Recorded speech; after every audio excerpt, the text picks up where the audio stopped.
जय श्री राम भक्तों, जय श्री बालाजी महाराज भक्तों। आज की वीडियो में हम यह जानेंगे कि बालाजी महाराज की, श्री हनुमान जी महाराज की प्रतिदिन की पूजा हमें कैसी करनी है। हनुमान जी की रोज़ की पूजा में क्या हमसे गलती होती हैं, क्या नियम होते हैं, क्या परहेज होते हैं रोज़ की पूजा में। आप सभी के मन में यह सवाल चल रहा होगा, तो इसीलिए बालाजी की प्रेरणा लगी कि पुत्र इस चर्चा पर वीडियो बनाओ, इस बात पर। तो मैंने तुरंत वीडियो बना दिया कि रोज़ की पूजा में क्या हमसे गलती होती है, किस प्रकार करना चाहिए, क्या करना चाहिए। देखिए, सबसे पहले आप सभी को मैं बता दूं, सबसे पहले मैं जय श्री राम बोल के शुरू करूंगा, ठीक है। फिर उसके बाद मैं बताता हूं सबसे पहले मैं आप सभी को बता दूं कि आप सभी अगर वीडियो पे जुड़े हैं, देख रहे हैं, तो जुड़े रहें, स्किप ना करें। मैं और किसी वीडियो में नहीं देखता हूं। आप भले लाइक ना करें, सब्सक्राइब ना करें, कोई बात नहीं, परंतु स्किप ना करें वीडियो, क्योंकि अगर आप स्किप करेंगे तो आपको कुछ ज्ञान की बात नहीं मिलेगी, क्योंकि आधा छूट जाएगा। आधा अधूरा ज्ञान कभी भी कामयाब नहीं होता है, इसलिए पूरा वीडियो देखें, ठीक है। देखिए, जय श्री राम, जय श्री बालाजी महाराज भक्तों। देखिए, सबसे पहले रोज़ की पूजा कैसी करनी चाहिए। सबसे पहले जो हमारा पूजा स्थल है, जो पूजा जहाँ हम करते हैं, मंदिर हमारा घर का जो है, उसको सबसे पहले हमें साफ़ करना है, ठीक है। साफ़ करने के लिए क्या रख सकते हैं हम, किससे साफ़ करना है, एक कपड़ा या एक रुमाल। और वो रुमाल आपको हनुमान जी पर यूज नहीं करना है। फिर मान लीजिए आप पोंछ दिए, मंदिर साफ़ कर दिए, लाल कपड़ा आसन बिछाए हैं, उसको साफ़ कर दिए, फिर हनुमान जी को भी उसी से नहला के फिर उसको पोंछना है ना, ऐसा नहीं करना है। या उससे हनुमान जी को साफ़ करें ना, ऐसा नहीं। दूसरा रहना चाहिए। और शाम सवेरे आप सभी को रोज़ शाम सुबह, ये नहीं कि एक बार कुछ साफ़ कर दिया मंदिर तो ठीक है, नहीं, शाम सवेरे रोज़ करना है। शाम सवेरे हरदम साफ़ करना है। क्यों? क्योंकि बिस्तर जब आप सोने जाते हैं तो बिस्तर बिछाते हैं, बिस्तर झाड़ते हैं, और जब उठते हैं तभी भी बिस्तर झाड़ के रख देते, क्या बोलते हैं, फोल्ड कर देते हैं बिस्तर। तो वैसे ही भगवान का भी है। देखिए, लाल आसन आपकी स्क्रीन पे दिख रहा होगा। अगर आपका भी मंदिर ऐसा ही है, आप भी लाल आसन पे देखिए। हनुमान जी की पूजा में तो लाल आसन होना ही चाहिए। हनुमान जी की जहाँ मूर्ति प्रतिमा स्थापित रहती है, वो लाल आसन वहाँ होना ही चाहिए। तो क्या जहाँ आप लाल आसन बिछाए हैं उसको एक ही बार पोंछना है ना, 2 बार पोंछना है, ठीक है। ये तो हो गया आपका साफ़ सफाई। उसके बाद अपने प्रभु को चंदन कीजिए, चंदन लगाइए। और हनुमान जी को किससे लगता है चंदन? हनुमान जी को भक्तों चमेली का तेल और सिंदूर, जो ऑरेंज कलर का भगवे रंग का सिंदूर होता है, उस कलर से लगता है हनुमान जी को टीका, ठीक है। तो आप उनको चंदन लगा दीजिए, सिंदूर। उसके बाद और उसमें गुलाब जल भी डाल देंगे, सुगंधित चीज़, जैसे आप उसमें इत्र डाल दीजिए और गुलाब जल डाल लीजिए, इत्र, गुलाब जल और चमेली का तेल और सिंदूर। तो वो जो उसमें से महक निकलती है वो अच्छी रहती है। और हनुमान जी की मंदिर में हरदम महकता रहना चाहिए, हरदम सुगंध रहना चाहिए, दुर्गंध ना रहना चाहिए, सुगंध, ठीक है। तो ये हो गया। उसके बाद आप सभी को हनुमान जी को भोग लगाना है। भोग क्या लगाना है? देखिए, भोग तो सबसे पहले मैं बोलूँगा कि अगर आपके पास अवेलेबल हैं, आप उस लायक हैं, तो आप क्या बोलते हैं, आप गुड़ का और चने का भोग लगाएं। अगर आप वो हैं, अब जैसे छोटे बच्चे हैं, वो अपने पैर पे नहीं खड़े हैं, तो वो अभी डिपेंड दूसरे पे, अपने परिवार पे डिपेंड है, तो सबके पास नहीं हो सकता है। तो आप जो भी आपके पास है, मिश्री, किशमिश और चीनी भी बहुत अच्छा है। चीनी अगर चढ़ाते हैं तो वो भी अच्छा है। चीनी तो सबके यहाँ होगा आजकल, चीनी तो सबके यहाँ ही होगा, चाय बनता ही होगा, तो चीनी सबके यहाँ होगा, चीनी चढ़ाए। लेकिन अगर है, आप उस लायक हैं कि आप चढ़ा सकते हैं, तो हाँ, गुड़ और चने का भोग लगाएं। और उससे भी अगर अधिक वो हैं तो आप जानते हैं क्या लगाएं, आप जो है मिठाई, लड्डू, बूंदी के लड्डू हनुमान जी को बहुत पसंद है, अति प्रिय बूंदी के लड्डू, उसको चढ़ाएं, ठीक है। ये हो गया।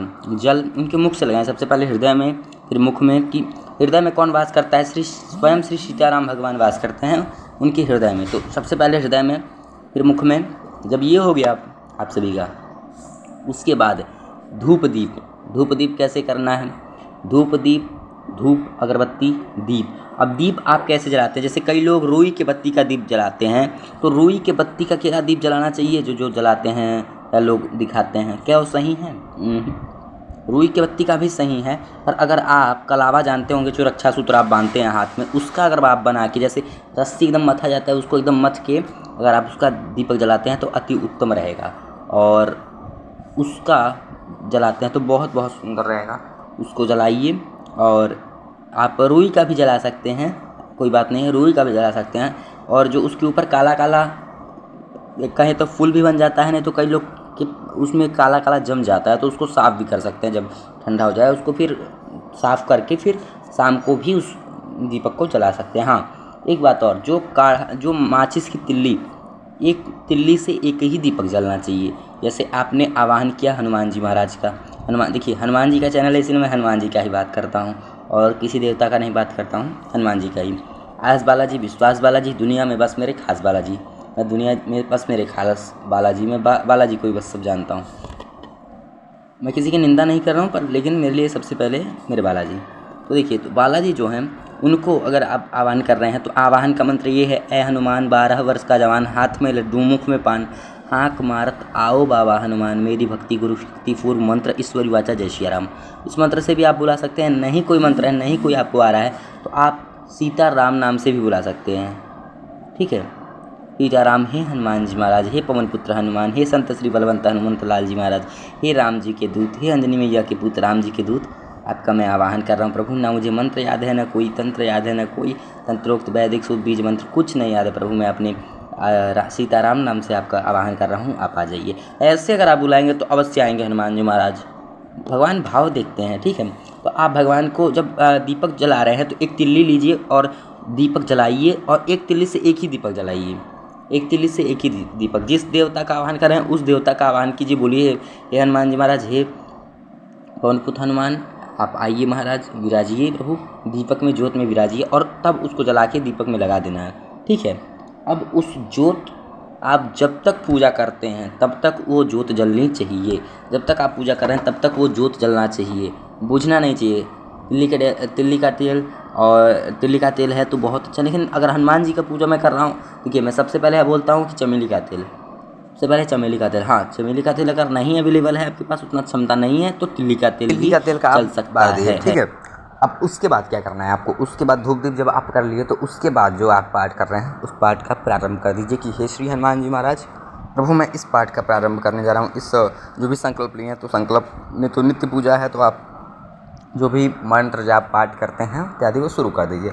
और जब तक आप पाठ कर रहे हैं तब तक जो है वो दीपक जलना चाहिए, धूप जलना चाहिए। दीपक आप नहीं जला पा रहे हैं उतना देर तक, 3 घंटे का पाठ कर रहे हैं, 2 घंटे का पाठ कर रहे हैं, 4 घंटे का पाठ कर रहे हैं, दीपक नहीं जला पा रहे हैं, उतना क्षमता नहीं है भाई। सबको सबकी परिस्थितियाँ समझनी चाहिए, तो इस वजह से मैं बता रहा हूँ। तो आप एक अगरबत्ती जो है, अगरबत्ती जला सकते हैं। अगरबत्ती 3 घंटे तक जलाइए। कितना अगरबत्ती लगेगा? 2, 3, 4 लगेगा अगरबत्ती। मैं तो एक अगरबत्ती जलाता हूँ तो मेरा 1 घंटे तक जलता है। हनुमान जी की पूजा में 1 घंटे तक एक अगरबत्ती चलता है। ठीक है, और कौन सा अगरबत्ती है? वो वो लोहवान वाला है, धूप वाला है, वो बहुत ही अच्छा सुगंध है उसमें। तो वो आपके पास जो भी हो वो जला सकते हैं, लेकिन अगरबत्ती या दीपक जलाएं। दीपक सबसे ज़रूरी है, क्योंकि दीपक जो है वो साक्षी रहता है कि आप ये पूजा किए हैं। ठीक है, आप स्क्रीन पे आपको दिख रहा होगा यहाँ पे ये माता जी बैठी हैं, उनके बगल में ये दीपक जल रहा है, आपको एक दिख रहा होगा। छोटा सा दीपक है, छोटा सा मूर्ति दिख रहा है और गदा दिख रहा है। छोटा कर दिया है मैंने इस चीज़ को। ये मेरे मंदिर का है, ये हनुमान जी, मतलब हनुमान जी के मंदिर का है। ये हनुमान जी मेरे घर वाले हैं जो घर पे रहते हैं, उनका है। तो उनका जैसे मैंने वो किया है। और एक दिन मैं आप सभी को और दिखाऊंगा अपने पूरा मंदिर को, और कैसे चोला चढ़ाते हैं वो भी मैं बताऊंगा। तो ये हो गया। अब उसके बाद जब आप पाठ से उठते हैं तब आपको क्या करना है?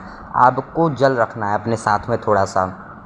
उस जल को आसन के नीचे गिराना है और क्या कहना है? ओम संसक्राय नमः, ओम संसक्राय नमः, ओम संसक्राय नमः 3 बार कहना है। और मस्तक से, नेत्र से लगा लेना है, आँख से और मस्तक के फोरहेड से जो है आपका लगा लेना है। कहना है, हे हनुमान जी महाराज, मेरी भक्ति मेरी शक्ति मेरी भक्ति मेरी शक्ति आपके सिवा किसी और तक ना जाए प्रभु। मतलब आप ले सकते हैं, आप वो स्वीकार करेंगे तो वो आपको डबल देंगे हनुमान जी महाराज।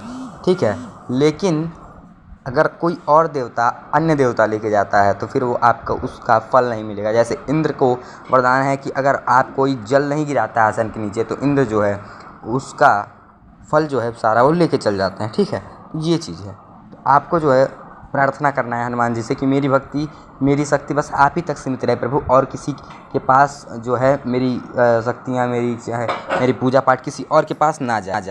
भक्ति चल जाए भले, भक्ति मैं जिसकी करूँ उसके पास चल जाए, परंतु जो पूजा पाठ में है उसका फल प्रताप किसी के पास ना जाए, ये आपको कहना है। ठीक है, भगवान से प्रार्थना करना है हनुमान जी महाराज से, और जल गिरा के 3 बार अपने आँख से लगाना है। ओम संस्कराय नमः, ओम संस्कराय नमः, ओम संस्कराय नमः। और देखिए, कभी भी आप पूजा पाठ कर रहे हैं, अगर नित्य पूजा ही कर रहे हैं तो आपको आसन पे बैठना ज़रूरी है, और आसन आपका थोड़ा मोटा होना चाहिए कि आसन की जो ऊर्जा, देखिए ऊर्जा जो गिरती है, जो जिस देवता की आप पूजा करते हैं उस ऊर्जा जो गिरती है, वो ऊर्जा आप तो ग्रहण करते हैं, साथ साथ में आपका आसन भी ग्रहण करता है, और जो साथ में लोटा में जल रखे रहते हैं आप, वो भी ग्रहण करता है। तो अगर आप बिना आसन के बैठे रहेंगे तो आप तो एक मंत्र जाप जो करेंगे वो धरती में समाहित हो जाएगा, जो आप करेंगे वो धरती में समाहित हो जाएगा, उसका फल जो है कम मिलेगा आपको। इसलिए आसन पे बैठ के अनिवार्य है, और हनुमान जी के पूजन में मैं अलाउ करूँगा कि लाल आसन रहे तो अति उत्तम है। और मैं अगला वीडियो जो बनाने वाला हूँ ये बताऊँगा इस वीडियो में कि अगर आपके दीपक में फूल बनते हैं, किस किस प्रकार के कौन कौन फूल बनते हैं, तो उसका अर्थ क्या है, फूल क्यों बनते हैं, या इष्ट की कृपा होती है या इष्ट नाराज़ होते हैं, या अगर फूल बनता है और गायब हो जाता है तो क्या इष्ट हमसे नाराज़ हैं, ये इस अगले वीडियो में बताऊंगा। आज के लिए जय श्री राम, जय श्री बालाजी महाराज। ऐसे ही अगर आप प्रतिदिन करेंगे तो आपकी जो पूजा है वो अत्यधिक सुंदर, अत्यधिक प्रसन्नतापूर्वक भगवान के पास पहुंचेगी, और भगवान का नाम जप श्रवण करते रहिए। जय श्री राम, जय श्री बालाजी महाराज।